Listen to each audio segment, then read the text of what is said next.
Com cada any, el 29 d'abril, la Paeria de Balaguer promou la celebració del Dia Internacional de la Dansa, conjuntament amb els diferents centres de dansa de la ciutat i totes les associacions registrades i vinculades a la dansa. L'acte s'ha celebrat aquest divendres a 2:15 de la tarda a la plaça del Morter i s'ha iniciat amb la lectura del manifest del Dia Internacional de la Dansa, que aquest any ha estat elaborat per Toni Jodar i Beatriu Daniel. Aquest any el manifest reivindicava el retorn de la presència de la dansa al carrer després de la pandèmia i feia una aposta per un clar rebuig a la guerra i en favor de la pau. I sé que no estic sola en la meva dèria. Vaig llegir que en una illa del Pacífic, a Tuanaki, els seus habitants no coneixien la guerra, només sabien ballar.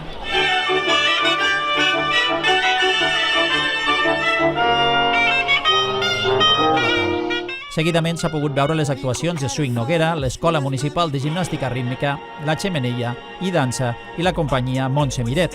Des de la Xemeneia Espai de Dansa, Albert Bonet ha explicat els objectius de la celebració de Balaguer.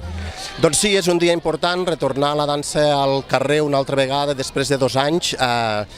No només és important, és satisfactori i ens toca a tots plegats, tota la gent, totes les persones que ens dediquem al món de la dansa, ens toca una mica l'ànima, no? El poder tornar a sortir al carrer, tornar a mostrar tot allò que fem, per tot allò que estem treballant i el fet de que la dansa al final com a mitjà d'expressió poder dir la nostra a través de la dansa.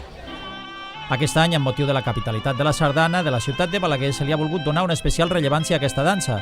Per aquest motiu, la clausura l'ha fet la colla sardanista Verge del Miracle, que ha ballat la sardana Aimat Balaguer, inclosa dins del CD de la capitalitat.